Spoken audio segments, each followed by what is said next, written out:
Frankenstein, por Mary Shelley. Capítulo 1. Soy ginebrino de nacimiento, y mi familia es una de las más distinguidas de esa república. Durante muchos años mis antepasados habían sido consejeros y jueces, y mi padre había ocupado con gran honor y buena reputación diversos cargos públicos. Todos los que lo conocían lo respetaban por su integridad e infatigable dedicación. Pasó su juventud dedicado por completo a los asuntos de su país, y solo al final de su vida pensó en el matrimonio, y así dar al Estado unos hijos que pudieran perpetuar su nombre y sus virtudes. Puesto que las circunstancias de su matrimonio reflejan su personalidad, no puedo dejar de referirme a ellas. Uno de sus más íntimos amigos era un comerciante, que, debido a numerosos contratiempos, cayó en la miseria tras gozar de una muy desahogada situación. Este hombre, de nombre Beaufort, era de carácter orgulloso y altivo, y se resistía a vivir en la pobreza y el olvido en el mismo país en el que con anterioridad se le distinguiera por su categoría y riqueza. Habiendo, pues, saldado sus deudas en la forma más honrosa, se retiró a la ciudad de Lucerna con su hija, donde vivió sumido en el anonimato y la desdicha. Mi padre profesaba a Beaufort una auténtica amistad, y su reclusión en estas desgraciadas circunstancias la afligió mucho. También sentía íntimamente la ausencia de su compañía y se propuso encontrarlo y persuadirlo de que, con su crédito y ayuda, empezara de nuevo. Beaufort había tomado medidas eficaces para esconderse y mi padre tardó 10 meses en descubrir su paradero.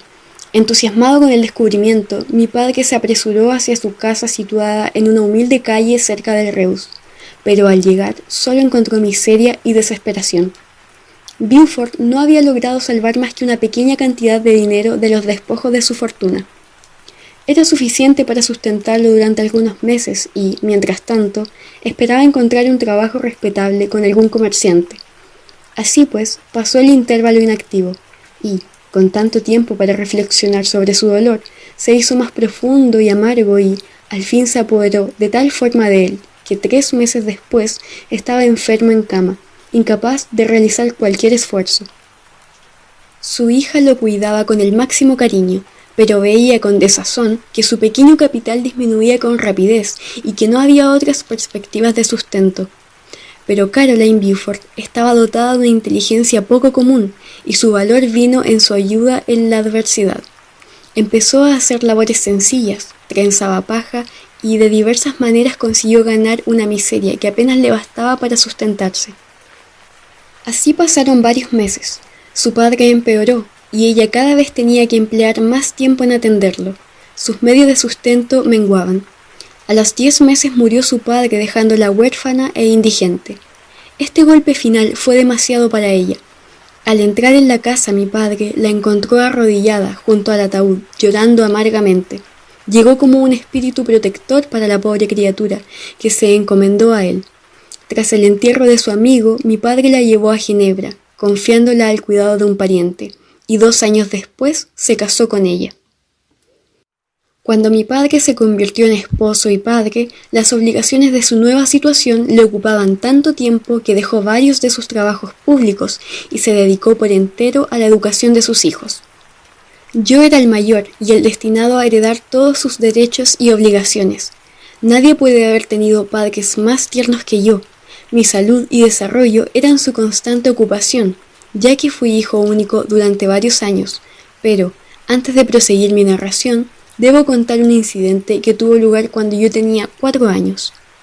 Mi padre tenía una hermana a quien amaba tiernamente y que se había casado muy joven con un caballero italiano. Poco después de su boda, había acompañado a su marido a su país natal, y, durante algunos años, mi padre tuvo muy poca relación con ella. Murió alrededor de la época de la que hablo, y pocos meses después mi padre recibió una carta de su cuñado, haciéndole saber que tenía la intención de casarse con una dama italiana y pidiéndole que se hiciera cargo de la pequeña Elizabeth, la única hija de su difunta hermana. «Es mi deseo», dijo, «que la consideres como hija tuya y que como tal la eduques. Es la heredera de la fortuna de su madre y te enviaré los documentos que así lo demuestran. Reflexiona sobre esta propuesta y decide si preferirías educar a tu sobrina tú mismo o que lo haga una madrastra». Mi padre no dudó un instante y de inmediato se puso en camino hacia Italia con el fin de acompañar a la pequeña Elizabeth hasta su futuro hogar. A menudo he oído a mi madre decir que era la criatura más preciosa que jamás había visto, e incluso ya entonces mostraba síntomas de un carácter dulce y afectuoso. Estas características y el deseo de afianzar los lazos del amor familiar hicieron que mi madre considerara a Elizabeth como mi futura esposa, plan del cual nunca encontró razón para arrepentirse. A partir de este momento, Elizabeth Lavenza se convirtió en mi compañera de juegos, y a medida que crecíamos, en una amiga. Era dócil y de buen carácter, a la vez que alegre y juguetona, como un insecto de verano. A pesar de que era vivaz y animada, tenía fuertes y profundos sentimientos, y era desacostumbradamente afectuosa. Nadie podía disfrutar mejor de la libertad ni podía plegarse con más gracia que ella a la sumisión o lanzarse al capricho. Su imaginación era exuberante, pero tenía una gran capacidad para aplicarla. Su persona era el reflejo de su mente. Sus ojos de color avellana, aunque vivos como los de un pájaro, poseían una atractiva dulzura. Su figura era ligera y airosa, y, aunque era capaz de soportar gran fatiga, parecía la criatura más frágil del mundo. A pesar de que me cautivaba su comprensión y fantasía, me deleitaba cuidarla como un animalillo predilecto. Nunca vi más gracia, tanto personal como mental, ligada a mayor modestia. Todos querían a Elizabeth. Si los criados tenían que pedir algo, siempre lo hacían a través de ella. No conocíamos ni la desunión ni las peleas, pues aunque éramos muy diferentes de carácter, incluso en esa diferencia había armonía. Yo era más tranquilo y filosófico que mi compañera, pero menos dócil. Mi capacidad de concentración era mayor, pero no tan firme. Yo me deleitaba investigando los hechos relativos al mundo en sí. Ella prefería las aéreas creaciones de los poetas. Para mí el mundo era un secreto que anhelaba descubrir. Para ella era un vacío que afanaba por poblar con imaginaciones personales. Mis hermanos eran mucho más jóvenes que yo, pero tenía un amigo entre mis compañeros del colegio que compensaba esta deficiencia. Henry Clerval era hijo de un comerciante de Ginebra, íntimo amigo de mi padre y un chico de excepcional talento e imaginación. Recuerdo que cuando tenía 9 años escribió un cuento que fue la delicia y el asombro de todos sus compañeros. Su tema de estudio favorito eran los libros de caballería y romances. Y recuerdo que de muy jóvenes solíamos representar obras escritas por él, inspiradas en estos, sus libros predilectos, siendo los principales personajes Orlando, Robin Hood, Amadís y San Jorge. Juventud más feliz que la mía no puede haber existido. Mis padres eran indulgentes y mis compañeros amables. Para nosotros, los estudios nunca fueron una imposición. Siempre teníamos una meta a la vista que nos espoliaba a proseguirlos. Este era el método y no la emulación que nos inducía a aplicarnos. Con el fin de que sus compañeras no la dejaran atrás, a Elizabeth no se la orientaba hacia el dibujo. Sin embargo, se dedicaba a él motivada por el deseo de agradar a su tía, representando alguna escena favorita dibujada por ella misma. Aprendimos inglés y latín para poder leer lo que en esas lenguas había escrito. Tan lejos estaba el estudio de resultarnos odioso a consecuencia de los castigos, que disfrutábamos con él, y nuestros entretenimientos constituían lo que para otros niños hubieran sido pesadas tareas. Quizá no leímos tantos libros ni aprendimos lenguas tan rápidamente como aquellos a quienes se les educaba conforme a los métodos habituales, pero lo que aprendimos se nos fijó a la memoria con mayor profundidad. Incluyo a Henry Clerval en esta descripción de nuestro círculo doméstico, pues estaba con nosotros continuamente. Iba al colegio conmigo y solía pasar la tarde con nosotros, pues, siendo hijo único y encontrándose solo en casa, a su padre le complacía que tuviera amigos en la nuestra. Por otro lado, nosotros tampoco estábamos del todo felices cuando Clerval estaba ausente. Siento placer al evocar mi infancia, antes de que la desgracia me empañara la mente y cambiara esta alegre visión de utilidad universal por tristes y mezquinas reflexiones personales. Pero al esbozar el cuadro de mi niñez, no debo omitir aquellos acontecimientos que me llevaron, con paso inconsciente, a mi ulterior infortunio. Cuando quiero explicarme a mí mismo el origen de aquella pasión que posteriormente regiría mi destino, Veo que arranca, como riachuelo de montaña, de fuentes poco nobles y casi olvidadas, engrosándose poco a poco hasta que se convierte en el torrente que ha arrasado todas mis esperanzas y alegrías. La filosofía natural es lo que ha forjado mi destino. Deseo, pues, en esta narración explicar las causas que me llevaron a la predilección por esa ciencia. Cuando tenía 13 años, fui de excursión con mi familia a un balneario que hay cerca de Toulon. La inclemencia del tiempo nos obligó a permanecer todo un día encerrados en la posada, y allí, casualmente, encontré un volumen de las obras de Cornelius Agripa. Lo abrí con aburrimiento, pero la teoría que intentaba demostrar y los maravillosos hechos que relataba pronto tornaron mi indiferencia en entusiasmo. Una nueva luz pareció iluminar mi mente, y lleno de alegría le comuniqué a mi padre el descubrimiento. No puedo dejar de comentar aquí las múltiples oportunidades de que disponen los educadores para orientar la atención de sus alumnos hacia conocimientos prácticos y que desaprovechan lamentablemente. Mi padre hojeó distraídamente la portada del libro y dijo: «Ah, Cornelius Agripa. Víctor, hijo mío, no pierdas el tiempo con esto, son tonterías». Si en vez de hacer este comentario mi padre se hubiera molestado en explicarme que los principios de Agripa estaban totalmente superados, que existía una concepción científica moderna con posibilidades mucho mayores que la antigua, puesto que eran reales y prácticas, mientras que las de aquella eran quiméricas, tengo la seguridad de que hubiera perdido el interés por Agripa. Probablemente, sensibilizada como tenía la imaginación, me hubiera dedicado a la química, teoría más racional y producto de descubrimientos modernos. Es incluso posible que mi pensamiento no hubiera recibido el impulso fatal que me llevó a la ruina, pero la indiferente ojeada de mi padre al volumen que leía en modo alguno me indicó que él estuviera familiarizado con el contenido del mismo, y proseguí mi lectura con mayor avidez. Mi primera preocupación al regresar a casa fue hacerme con la obra completa de este autor y después con la de Paracelso y Alberto Magno. Leí y estudié con gusto las locas fantasías de estos escritores. Me parecían tesoros que, salvo yo, pocos conocían. Aunque a menudo hubiera querido comunicarle a mi padre estas secretas reservas de mi sabiduría, me lo impedía su imprecisa desaprobación de mi querido Agripa.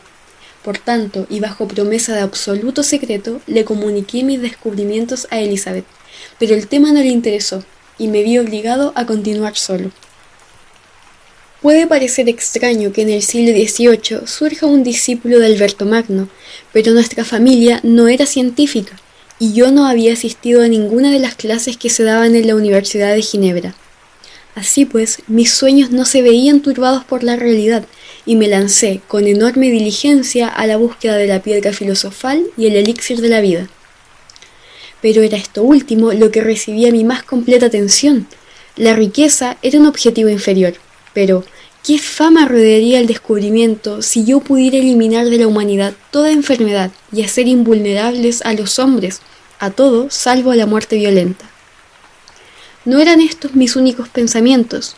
Provocar la aparición de fantasmas y demonios era algo que mis autores predilectos prometían que era fácil, cumplimiento que yo ansiaba fervorosamente conseguir. Atribuía el que mis hechizos jamás tuvieran éxito más a mi inexperiencia y error que a la falta de habilidad o veracidad por parte de mis instructores. Los fenómenos naturales que a diario tienen lugar no escapaban a mi observación. La destilación y los maravillosos efectos del vapor, procesos que mis autores favoritos desconocían por completo, provocaban mi asombro. Pero mi mayor sorpresa la suscitaron unos experimentos con una bomba de aire que empleaba un caballero al cual solíamos visitar.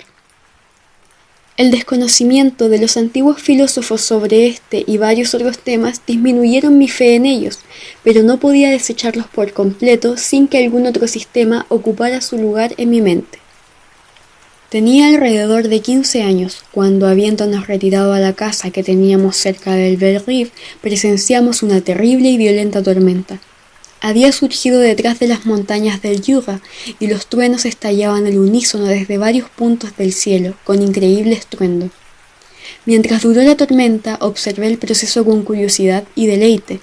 De pronto, desde el dintel de la puerta, vi emanar un haz de fuego de un precioso y viejo roble que se alzaba a unos 15 metros de la casa. En cuanto se desvaneció el resplandor, el roble había desaparecido y no quedaba nada más que un tocón destrozado. Al acercarnos a la mañana siguiente, encontramos el árbol insólitamente destruido. No estaba astillado por la sacudida, se encontraba reducido por completo a pequeñas virutas de madera. Nunca había visto nada tan deshecho. La catástrofe de este árbol avivó mi curiosidad, y con enorme interés le pregunté a mi padre acerca del origen y naturaleza de los truenos y los relámpagos. «Es la electricidad», me contestó, a la vez que me describía los diversos efectos de esa energía. Construyó una pequeña máquina eléctrica y realizó algunos experimentos. También hizo una cometa con cable y cuerda que arrancaba de las nubes ese fluido. Esto último acabó de destruir a Cornelius Agripa, Alberto Magno y Paracelso, que durante tanto tiempo habían reinado como dueños de mi imaginación. Pero, por alguna fatalidad, no me sentí inclinado a empezar el estudio de los sistemas modernos, desinclinación que se vio influida por la siguiente circunstancia. Mi padre expresó el deseo de que asistiera a un curso sobre filosofía natural. Gustosamente asentí a esto, pero algún motivo me impidió ir hasta que el curso estuvo casi terminado. Por tanto, al ser esta una de las últimas clases, me resultó totalmente incomprensible. El profesor disertaba con la mayor locuacidad sobre el potasio y el boro, los sulfatos y óxidos, términos que yo no podía asociar a ninguna idea. Empecé a aborrecer la ciencia de la filosofía natural, aunque seguí leyendo a Plinio y Buffon con deleite, autores que a mi juicio, de similar interés y utilidad.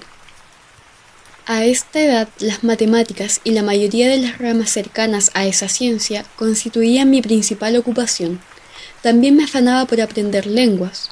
El latín ya me era familiar, y sin ayuda del diccionario empecé a leer algunos de los autores griegos más asequibles. También entendía inglés y alemán perfectamente. Este era mi bagaje cultural a los 17 años, además de las muchas horas empleadas en la adquisición y conservación del conocimiento de la vasta literatura. También recayó sobre mí la obligación de instruir a mis hermanos. Ernest, 6 años menor que yo, era mi principal alumno. Desde la infancia había sido enfermizo y, Elizabeth y yo, lo habíamos cuidado constantemente. Era de disposición dócil, pero incapaz de cualquier prolongado esfuerzo mental. William, el Benjamín de la familia, era todavía un niño y la criatura más preciosa del mundo. Tenía los ojos vivos y azules, hoyuelos en las mejillas y modales salameros, e inspiraba la mayor ternura. Tal era nuestro ambiente familiar, en el cual el dolor y la inquietud no parecían tener cabida. Mi padre dirigía nuestros estudios, y mi madre participaba de nuestros entretenimientos. Ninguno de nosotros gozaba de más influencia que el otro. La voz de la autoridad no se oía en nuestro hogar, pero nuestro mutuo afecto nos obligaba a obedecer y satisfacer el más mínimo deseo del otro. Capítulo 2. Cuando contaba con 17 años, mis padres decidieron que fuera a estudiar a la Universidad de Ingolstadt. Hasta entonces había ido a los colegios de Ginebra, pero mi padre consideró conveniente que, para completar mi educación, me familiarizara con las costumbres de otros países. Se fijó mi marcha para una fecha próxima, pero, antes de que llegara el día acordado, sucedió la primera desgracia de mi vida, como si fuera un presagio de mis futuros sufrimientos. Elizabeth había cogido la escarlatina, pero la enfermedad no era grave y se recuperó con rapidez. Muchas habían sido las razones expuestas para convencer a mi madre de que no la atendiera personalmente, y en un principio había accedido a nuestros ruegos, pero cuando supo que su favorita mejoraba, no quiso seguir privándose de su compañía y comenzó a frecuentar su dormitorio mucho antes de que el peligro de infección hubiera pasado. Las consecuencias de esta imprudencia fueron fatales. Mi madre cayó gravemente enferma al tercer día, y el semblante de los que la atendían pronosticaban un fatal desenlace. La bondad y grandeza de alma de esta admirable mujer no la abandonaron en su lecho de muerte. Uniendo mis manos y las de Elizabeth, dijo: «Hijos míos, tenía puestas mis mayores esperanzas en la posibilidad de vuestra futura unión. Esta esperanza será ahora el consuelo de vuestro padre. Elizabeth, cariño, debes ocupar mi puesto y cuidar de tus primos pequeños. Ay, siento dejaros. qué difícil resulta abandonaros habiendo sido tan feliz y habiendo gozado de tanto cariño. Pero no son estos los pensamientos que debieran ocuparme. Me esforzaré por resignarme a la muerte con alegría y abrigaré la esperanza de reunirme con vosotros en el más allá. Murió dulcemente, y su rostro aún en la muerte reflejaba su cariño.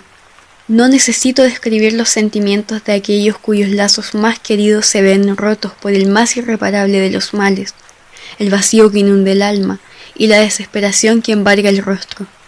Pasa tanto tiempo antes de que uno se pueda persuadir de que aquella a quien veíamos cada día y cuya existencia misma formaba parte de la nuestra, ya no está con nosotros, que se ha extinguido la viveza de sus amados ojos y que su voz tan dulce y familiar se ha apagado para siempre. Estos son los pensamientos de los primeros días, pero la amargura del dolor no comienza hasta que el transcurso del tiempo demuestre la realidad de la pérdida. Pero ¿a quién no le ha robado esa desconsiderada mano algún ser querido? ¿Por qué, pues, había de describir el dolor que todos han sentido y deberán sentir? Con el tiempo llega el momento en el que el sufrimiento es más una costumbre que una necesidad y, aunque parezca un sacrilegio, ya no se reprime la sonrisa que asoma a los labios. Mi madre había muerto, pero nosotros aún teníamos obligaciones que cumplir. Debíamos continuar nuestro camino junto a los demás y considerarnos afortunados mientras quedara a salvo al menos uno de nosotros. De nuevo se volvió a hablar sobre mi viaje a Ingolstadt, que se había visto aplazado por los acontecimientos. Obtuve de mi padre algunas semanas de reposo, periodo que transcurrió tristemente. La muerte de mi madre y mi cercana marcha nos deprimía, pero Elizabeth intentaba reavivar la alegría en nuestro pequeño círculo. Desde la muerte de su tía había adquirido una nueva firmeza y vigor. Se propuso llevar a cabo sus obligaciones con la mayor exactitud y atendió que su principal misión consistía en hacer felices a su tío y primos. A mí me consolaba, a su tío lo distraía, a mis hermanos los educaba. Nunca la vi tan encantadora como en estos momentos, cuando se desviaba por lograr la felicidad de los demás, olvidándose por completo de sí misma. Llegó por fin el día de mi marcha. Me había despedido de todos mis amigos menos Clerval, que pasó la última velada con nosotros. Lamentaba profundamente no acompañarme, pero su padre se resistió a dejarlo partir. Tenía la intención de que su hijo lo ayudara en el negocio y seguía su teoría favorita de que los estudios resultaban superfluos en la vida diaria. Henry tenía una mente educada. No era su intención permanecer ocioso, ni les disgustaba ser el socio de su padre. Sin embargo, creía que se podría ser muy buen negociante y no obstante ser una persona culta. Estuvimos hasta muy tarde escuchando sus lamentaciones y haciendo múltiples pequeños planes para el futuro. Sus lágrimas asomaban a los ojos de Elizabeth, lágrimas ante mi partida y ante el pensamiento de que mi marcha debía haberse producido meses antes y acompañada de la bendición de mi madre. Me dejé caer en la caleza que debía transportarme y me embargaron los pensamientos más tristes. Yo, que siempre había vivido rodeado de afectuosos compañeros, prestos todos a proporcionarnos mutuas alegrías, me encontraba ahora solo. En la universidad, hacia la que me dirigía, debería buscarme mis propios amigos y valerme por mí mismo. Hasta aquel momento mi vida había sido extraordinariamente hogareña y resguardada, y esto me había creado una invencible repugnancia hacia los rostros desconocidos. Adoraba a mis hermanos, a Elizabeth y a Clerval. Sus caras eran viejas conocidas, pero me consideraba totalmente incapaz de tratar con extraños. Estos eran mis pensamientos al comenzar el viaje, pero a medida que avanzaba se me fue levantando el ánimo. Deseaba ardientemente adquirir nuevos conocimientos. En casa, a menudo, había reflexionado sobre lo penoso de permanecer toda la juventud encerrado en el mismo lugar, y ansiaba descubrir el mundo y ocupar mi puesto entre los demás seres humanos. Ahora se cumplían mis deseos y no hubiera sido consecuente arrepentirme. Durante el viaje, que fue largo y fatigoso, tuve tiempo suficiente para pensar en estas y otras muchas cosas. Por fin apareció el alto campanario blanco de la ciudad. Bajé y me condujeron a mi solitaria habitación. Disponía del resto de la tarde para hacer lo que quisiera. A la mañana siguiente entregué mis cartas de presentación y visité a los principales profesores, entre otros al señor Kremp, profesor de filosofía natural. Me recibió con mucha educación y me hizo diversas preguntas sobre mi conocimiento de las distintas ramas científicas relacionadas con la filosofía natural. Temblando y con cierto miedo, a decir verdad, cité los únicos autores cuyas obras yo había leído al respecto. El profesor me miró fijamente. ¿De verdad que ha pasado usted el tiempo estudiando semejantes tonterías?, me preguntó. Al responder afirmativamente, el señor Kremp continuó con énfasis. Ha malgastado cada minuto invertido en esos libros. Se ha embotado la memoria de teorías rebasadas y nombres inútiles. Dios mío, ¿en qué desierto ha vivido usted que no había nadie lo suficientemente caritativo como para informarle de que esas fantasías que tan concienzudamente ha absorbido tienen ya 1000 años y están tan caducadas como anticuadas? No esperaba encontrarme a un discípulo de Alberto Magno y Paracelso en esta época ilustrada. Mi buen señor deberá empezar de nuevo sus estudios.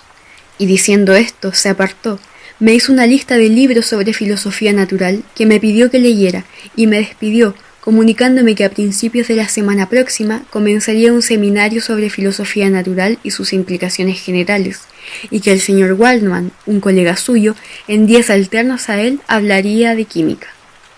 Regresé a casa no del todo disgustado, pues hacía tiempo que yo mismo consideraba inútiles a aquellos autores tan desaprobados por el profesor, si bien no me sentía demasiado inclinado a leer los libros que conseguí bajo su recomendación. El señor Kremp era un hombrecillo fornido, de voz ruda y desagradable aspecto, y por tanto me predisponía poco en favor a su doctrina. Además, yo sentía cierto desprecio por la aplicación de la filosofía natural moderna. Era muy distinto cuando los maestros de la ciencia buscaban la inmortalidad y el poder. Tales enfoques, si bien carentes de valor, tenían grandeza. Pero ahora, el panorama había cambiado. El objetivo del investigador parecía limitarse a la aniquilación de las expectativas sobre las cuales se fundaba todo mi interés por la ciencia. Se me pedía que trocara quimeras de la infinita grandeza por realidades de escaso valor.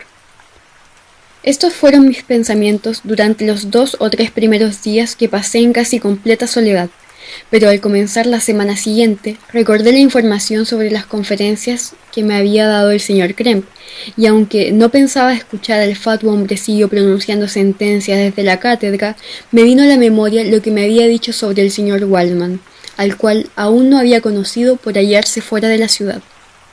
En parte por curiosidad y en parte por ocio, me dirigí a la sala de conferencias, donde poco después hizo su entrada el señor Waldman.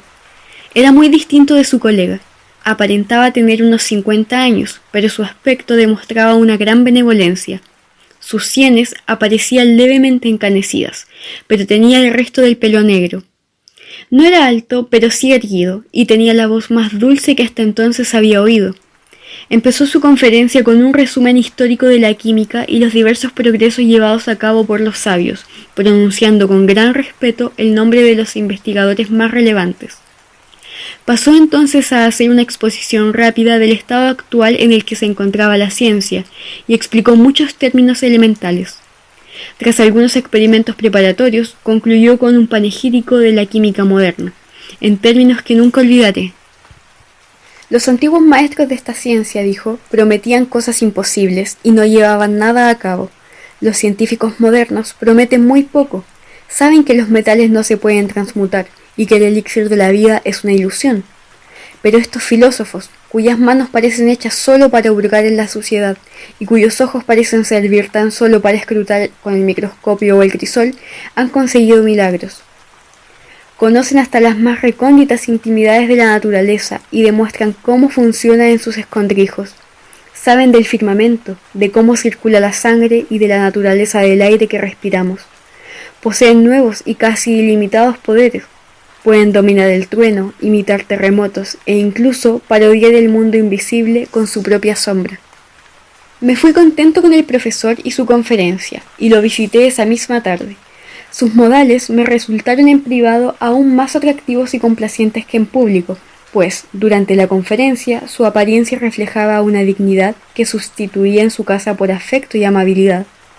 Escuchó con atención lo que le conté respecto de mis estudios.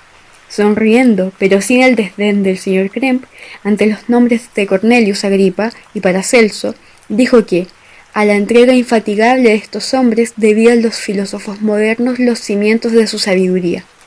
Nos habían legado, como tarea más fácil, el de dar nuevos nombres y clasificar adecuadamente los datos que en gran medida ellos habían sacado a la luz. El trabajo de los genios, por muy desorientados que estén, siempre suele revertir a la larga en sólidas ventajas para la humanidad. Escuché sus palabras, pronunciadas sin alarde ni presunción, y añadí que su conferencia había desvanecido los prejuicios que tenía hacia los químicos modernos, a la vez que solicité su consejo acerca de nuevas lecturas. «Me alegra saber que he ganado un discípulo», dijo el señor Waldman, «y si su aplicación va pareja con su capacidad, no dudo que tendrá éxito. La química es la parte de la filosofía natural en la cual se han hecho y se harán mayores progresos. Precisamente por eso la escogí como dedicación. Pero no por ello he abandonado las otras ramas de la ciencia. Mal químico sería el que se limitara exclusivamente a esa porción del conocimiento humano. Si su deseo es ser un auténtico hombre de ciencia y no un simple experimentadorcillo, le aconsejo encarecidamente que se dedique a todas las ramas de la filosofía natural, incluidas las matemáticas». Me condujo entonces a su laboratorio y me explicó el uso de sus diversas máquinas, indicándome lo que debía comprarme. Me prometió que, cuando hubiera progresado lo suficiente en mis estudios como para no deteriorarlo, me permitiría utilizar su material. También me dio la lista de libros que le había pedido y seguidamente me marché. Así concluyó un día memorable para mí, pues había de decidir mi futuro destino.